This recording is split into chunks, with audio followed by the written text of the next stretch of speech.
Hello दोस्तों, कैसे हो आप लोग। दोस्तों आज की इस वीडियो में हम आपको बताएंगे कि संदर्भ बोर्ड एग्जाम में कैसे लिखें। हिंदी के आप स्टूडेंट हैं और हिंदी में पेपर देने वाले हैं, तो आप संदर्भ कैसे लिखेंगे सबसे आसान तरीका बताने वाले हैं। बिना पढ़े संदर्भ लिखने का सबसे बेस्ट तरीका आज की इस वीडियो में पूरा हम बताने वाले हैं। तो वीडियो को शुरू से लेकर लास्ट तक जरूर देखिएगा। ये देख सकते हैं पेपर है हमारा हिंदी का, और इसी के थ्रू हम कॉपी में लिख कर आपको पूरा बताएंगे कि कॉपी में आपको संदर्भ कैसे लिखना है, चैप्टर का नाम कैसे लिखना है, और जो रेखांकित अंश की व्याख्या दिया होता है ये कैसे आपको करना है। पूरी जानकारी देने वाले हैं दोस्तों। तो यहाँ पर देखिए, सबसे पहले प्रश्नोत्तर नंबर 3 में देखिए, क्योंकि 1 से लेकर 10 तक तो हमारा बहुविकल्पीय प्रश्न ही होता है, लेकिन प्रश्नोत्तर नंबर 3 में आप देखिए कि निम्नलिखित गद्यांश का संदर्भ देते हुए किसी एक के नीचे दिए गए प्रश्नों का उत्तर लिखिए। यानी यहाँ पर आपका क्या है, यहाँ पर दो गद्यांश दिए होते हैं अथवा लगकर, जैसा कि आप देख सकते हैं, चाहे आप हाई स्कूल के स्टूडेंट हैं या आप क्या इंटरमीडिएट के स्टूडेंट हैं, दोनों के लिए है यहाँ पर। तो यहाँ पर देखिए, आपका जो इंटरमीडिएट के स्टूडेंट है उनका क्या है, 10 नंबर का एक गद्यांश होता है, पद्यांश भी आपका 10 नंबर का एक होता है। तो यहाँ पर जो प्रश्न पूछा गया है कि निम्नलिखित गद्यांश का संदर्भ देते हुए किसी एक के नीचे दिए गए प्रश्नों का उत्तर लिखिए। तो यहाँ पर देख सकते हैं 5 प्रश्न पूछा गया है। ये देखिए, ये 5 प्रश्न होते हैं, ये 5 प्रश्न है, और एक एक प्रश्न आपका इंटरमीडिएट में 2-2 नंबर का होता है। अब यहाँ पर जो सबसे फर्स्ट में क्वेश्चन पूछा गया है कि प्रस्तुत गद्यांश के पाठ और लेखक का नाम बताइए। यानी यहाँ पर आप पहले गद्यांश को पूरा आप पढ़ लेंगे, उसके बाद में आपको पता चलेगा कि गद्यांश के क्या है, पाठ और लेखक का नाम क्या है। अब आपको नहीं पता चल रहा है, तब आप उस सिचुएशन में करेंगे क्या, तब आपको करना क्या है, 2 गद्यांश दिए हुए हैं तो दोनों गद्यांश को आप ध्यानपूर्वक पढ़िए। जैसे यहाँ पर मैं आपको पढ़कर दिखा देता हूँ, मैं आपको क्या है बहुत ही आसान तरीका बताने वाला हूँ। ये देखिए, जंगल में जिस प्रकार अनेक लता वृक्ष और वनस्पत अपने अद्भव भाव से क्या है, अद्भव भाव से उठते हुए पारस्परिक सम्मिलन से अवरोधी स्थिति प्राप्त करते हैं, क्या है, सम्मिलन से अवरोधी स्थिति प्राप्त करते हैं, उसी प्रकार राष्ट्रीय जन अपनी संस्कृतियों के द्वारा, जो राष्ट्रीय जन है अपनी संस्कृतियों के द्वारा एक दूसरे के साथ मिलकर राष्ट्र में रहते हैं। जिस प्रकार जल के अनेक प्रवाह नदियों के रूप में मिलकर समुद्र में एक रूपता प्राप्त करते हैं, उसी प्रकार राष्ट्रीय जीवन की अनेक विधियां राष्ट्रीय संस्कृति में क्या है, समन्वय प्राप्त करते हैं, क्या है, जीवन राष्ट्र का सुखदायी रूप है। तो यहाँ पर आपने पढ़ा।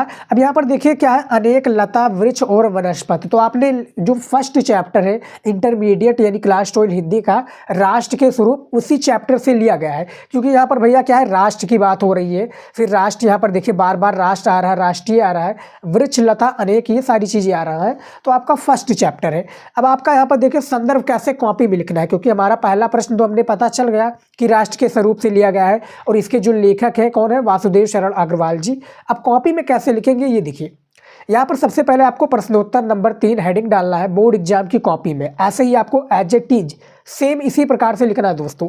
तो प्रश्नोत्तर संख्या आप 3 डालें। अब यहाँ पर जैसा कि मैं अथवा करने वाला हूँ, देखिए काफ़ी विद्यार्थी को फर्स्ट वाला नहीं आ रहा होगा, जो हमारे जो दोस्त हैं उनको क्या है, फर्स्ट वाला जैसे मान लीजिए कि आपको नहीं आ रहा, क्वेश्चन आपको नहीं आ रहा, उसको करना नहीं आ रहा, आपको सेकंड वाला यानी अथवा लगकर ये वाला आ रहा है, तब आप करेंगे क्या, प्रश्नोत्तर 3 डालेंगे। अब जैसे कि आप ये वाला करने वाले, तो एग्जामिनर को पता भी चलना चाहिए कि भैया आपने ये वाला किया है। तो यहाँ पर सबसे पहले जो आगे का 2 अच्छा लाइन है, जैसे यहाँ पर नए शब्द, नए मुहावरे एवं नई रीतियाँ, फिर लास्ट का जो 2 लाइनें प्रदान करना, इसको क्या है हम संकेत के रूप में लिख देंगे, ताकि एग्जामिनर को पता चल जाए कि हमने क्या है सेकंड वाला किया है। तो नए शब्द, नए, ये आपका है नए नए शब्द, उसके बाद में डॉट डॉट करते लास्ट का जो 3 वर्ड है उसको आप लिख दीजिए। इस तरह से एग्जामिनर पहचान जाए कि आपने लिखा है। अब मेन पॉइंट हमारा जो पहला प्रश्न पूछा गया था कि प्रस्तुत गद्यांश के पाठ और लेखक का नाम बताइए, तो यहाँ पर हमें क्या है, उसका पाठ और लेखक का नाम बताना है। तो सबसे फर्स्ट में जो आपका संदर्भ, सबसे पहले हेडिंग डालिएगा संदर्भ। फर्स्ट क्वेश्चन है तो आपको ब्लैक स्केच से संदर्भ इस तरह से लिख देना है। नीचे अंडरलाइन कर दीजिएगा ब्लैक स्केच से, ताकि क्या है दिखने में सुंदर लगे। जो हमारा हेडिंग है ये दिखने में सुंदर लगे। उसके बाद में लिखना क्या है, सिंपल सा आपको ट्रिक लगाना है। प्रस्तुत गद्य अवतरण, प्रस्तुत गद्य अवतरण हमारी पाठ्य पुस्तक के गद्य भाग में संकलित तथा श्रेष्ठ विचारक व निबंधकार प्रोजी सुंदर रेड्डी द्वारा लिखित भाषा और आधुनिकता शीर्षक से क्या है, निबंध अवतरित है। यानी जो शीर्षक, जैसे जो चैप्टर का नाम है। अब जैसे मैंने सेकंड वाला किया, पहला वाला तो आपका वो था राष्ट्र के स्वरूप और उसके लेखक वासुदेव शरण अग्रवाल जी हैं। इसका जो है भाषा और आधुनिकता, इसको भी हमने पढ़ा और यहाँ पर हमने क्या है इसका आंसर हमें मिल जाए। जैसे चैप्टर का नाम भाषा और आधुनिकता है तो हमें क्या है आपके गद्यांश में ही मिल गया चैप्टर का नाम। तो ये कुल्लू होता है, बहुत ही आसान तरीका है। इससे आप क्या है आसानी से जब आप पढ़ेंगे 15 मिनट पूरा जो आपका पेपर दिया जाता है, आसानी से ढूंढ कर आप अपना 10 नंबर कंप्लीट कर सकते हैं। इस वीडियो में मैं आपको 10 नंबर बिल्कुल पक्का कर दूंगा। उसके बाद में देखिए एक तरीका ये होता है क्या है संदर्भ को लिखने का। अब एक नया तरीका आ गया है जो कि बोर्ड परीक्षा के द्वारा जारी किया गया है। देखिए काफ़ी विद्यार्थी के पास क्या है टाइम पूरा नहीं मिल पाता, तो काफ़ी विद्यार्थी संदर्भ नहीं लिख पाते। तब आप उस सिचुएशन में करेंगे क्या, आपको पाठ का नाम लिख देना। जैसे आपको डायरेक्ट पता है कि भैया इस पाठ का नाम ये है, इसके लेखक ये है, तो पाठ का आप नाम लिख दीजिए, लेखक का नाम लिख दीजिए। जैसे पाठ का नाम है भाषा और आधुनिकता, लेखक का नाम है प्रोजी सुंदर रेड्डी, तो ये आप लिख दीजिएगा। उसके बाद में 2 नंबर आपको यहाँ पर मिल जाएगा। दोनों में से क्या है, दोनों में से किसी एक को करना है। जैसे संदर्भ आप करना चाहें तो सबसे आसान तरीका है, जहाँ पर आप देखिए हमने क्या ब्लैक पेन का यूज किया है, तो जहाँ पर लगे कि इंपॉर्टेंट पॉइंट है वहाँ पर आप ब्लैक पेन का यूज कर दीजिए और क्या है गैप कर दीजिए शब्दों में। राइटिंग से लिखिए, राइटिंग सबसे ज़्यादा इंपॉर्टेंट, राइटिंग जो है सबसे ज़्यादा मायने रखता है आपकी बोर्ड एग्जाम में, तो इस तरह से आप लिख दीजिएगा। अब यहाँ पर देखिए सबसे आसान तरीका मैं बताने वाला हूँ गद्यांश को हल करने का। अब यहाँ पर देखिए ये आपका प्रश्न पूछा गया है, देखिए कि प्रस्तुत गद्यांश पाठ और लेखक का नाम, तो 2 नंबर आपका तो इसमें हमने फिक्स कर दिया। रेखांकित अंश की व्याख्या, यानी जो रेखा खींची हुई है इसी की हमें हिंदी में व्याख्या करनी है, इसका हिंदी में मीनिंग बताना है। तो मान लीजिए ये आपको नहीं आ रहा, मान लीजिए मैं इसको करके आपको दिखाऊंगा बाद में। देखिए किन किन के प्रयोग से भाषा आधुनिक बनती है, तो यहाँ पर देखिए नए शब्द, नए मुहावरे एवं नई रीतियों के प्रयोग से युक्त भाषा की व्यवहारिकता प्रदान करना है, भाषा में आधुनिकता लाना है। तो यहाँ पर देखिए यहाँ से लेकर क्या है यहाँ तक आपने लिख दिया, यहाँ से लेकर यहाँ तक आपका 2 नंबर इसमें भी कंफर्म हो गया। समझ में आ गया स्टूडेंट। भाषा का विकास कब नहीं होता, तो ये देखिए क्या है, दूसरे शब्दों के केवल आधुनिक युगीन विचारधाराओं के अनुरूप नए शब्दों के गढ़ने मात्र से ही क्या भाषा का विकास नहीं होता है। फिर यहाँ से लेकर यहाँ तक आपने लिख दिया, यहाँ पर भी आपका 2 नंबर बिल्कुल फिक्स हो गया। समझ में आ गया। नए शब्द गढ़ने मात्र का क्या तात्पर्य है, तो यहाँ से देखिए यहाँ से लेकर आप यहाँ तक उठाकर लिख दीजिए कॉपी, 2 नंबर इसमें मिल गया। यानी टोटल आपका 8 नंबर स्टूडेंट बिल्कुल फिक्स है। समझ में आ गया। 8 नंबर आपका कोई नहीं काट सकता, बस आपको थोड़ा दिमाग लगाना है और आपको 8 नंबर प्राप्त कर लेना है। उसके बाद में बाद में बचता है आपका क्या है रेखांकित अंश की व्याख्या।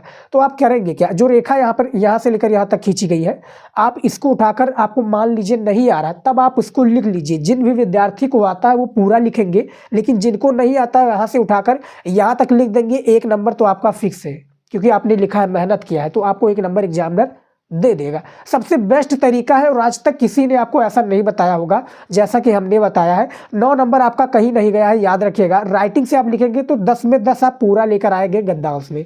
समझ लेना स्टूडेंट, बहुत ही आसान तरीका है। हमने भी जब पेपर दिया था तो यही तरीका अपनाया था, क्योंकि भैया सभी को पूरा नहीं आता।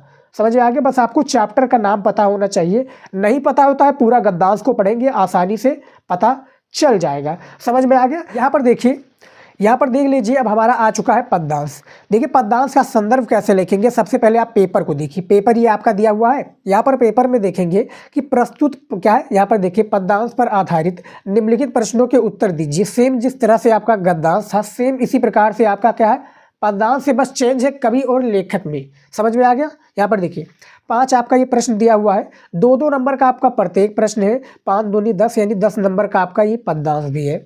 यहाँ पर देखिए 2 गद्यांश दिए होंगे, क्योंकि जिस तरह से गद्यांश में होता है सेम इसी प्रकार से आपका पद्यांश भी दिया है। यहाँ पर आपका 2 पद्यांश दिया हुआ है, दोनों में से किसी एक को करना है जो आपको आता है। जैसे मान लीजिए हमें ये वाला आता है, नील परिधान बीच सुकुमार, खुल रहा मृदुल अधखुला अंग, खिला हो जो बिजली का फूल, मेघ वन बीच गुलाबी रंग। यानी इस तरह से आपका ये दिया हुआ है क्या है पद्यांश। चैप्टर का नाम सबसे पहले यही में पूछा गया कि प्रस्तुत पाठ और लेखक का नाम बताइए या पाठ और कवि का नाम। तो यहाँ पर आपका कवि है वो लेखक का था, तो कवि में आपको करना क्या है। अब जैसे मान लीजिए आपने पहला वाला किया तो एग्जामिनर को भैया बताना तो पड़ेगा कि हमने पहला वाला किया है। तो ये देखिए संकेत में आप लिख दीजिए नील परिधान बीच सुकुमार, फिर लास्ट का जो 2 वर्ड है यानी हो छवि धाम, तो ये इस तरह से आप लिख दीजिएगा। एग्जामिनर पहचान जाएगा कि बच्चे ने फर्स्ट वाला किया है। संदर्भ देखिए फर्स्ट में हमारा क्वेश्चन यही पूछा गया है कि प्रस्तुत पद्यांश के पाठ और कवि का नाम लिखिए, तो संदर्भ लिखिए। देखिए जैसा कि हमने पता है वो जो कि जयशंकर प्रसाद के श्रद्धा मनु से लिया गया है, जो जयशंकर प्रसाद जी कवि हैं उनके चैप्टर श्रद्धा मनु से लिया गया है। 2 नंबर आपका फिक्स है। तो संदर्भ के लिए सबसे पहले आपको क्या ब्लैक स्केच तरीके से संदर्भ लिख दीजिएगा, नहीं तो ब्लैक पेन का भी नीचे अंडरलाइन आप जरूर ब्लैक स्केच से कर दीजिएगा, ताकि जो हेडिंग है बहुत ही अच्छे देखिए, जैसा कि आप कॉपी में आसानी से देख सकते हैं। इसी तरीके से आपको संदर्भ लिखना है। प्रस्तुत पद्यांश के श्री, यहाँ पर देखिए, प्रस्तुत पद्यांश श्री जयशंकर प्रसाद के कामायनी महाकाव्य से हमारी पाठ्य पुस्तक, जो कामायनी इनकी महाकाव्य है, हमारी पाठ्य पुस्तक के काव्य भाग में संकलित श्रद्धा मनु शीर्षक कविता से क्या है, उद्धृत है। इस तरह से सबसे बेस्ट तरीका है संदर्भ लिखने का मेरे दोस्त। ऐसे आप लिखिएगा, आपका 2 नंबर कहीं नहीं गया संदर्भ में। समझ में आ गया? संदर्भ लिखने का सबसे आसान तरीका इसी तरीके से हर एक विद्यार्थी बोर्ड एग्जाम में लिखता है।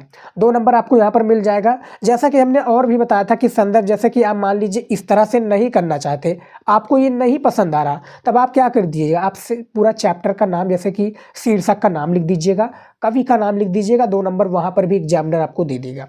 समझ में आ गया? जैसा कि मैं आपको यहाँ पर दिखा दूँ पेपर में, जैसा हमारा पहला जो प्रश्न था, प्रस्तुत पद्यांश के पाठ और कवि का नाम हमने बता दिया। रेखांकित अंश की व्याख्या, यानी यहाँ से लेकर यहाँ तक, जैसे नील परिधान, बीच सुकुमारी, खुल रहा मृदुल अधखुला अंग, खुला हो जो बिजली का फूल, मेघ वन बीच गुलाबी रंग, यहाँ तरीके से आपको करना है।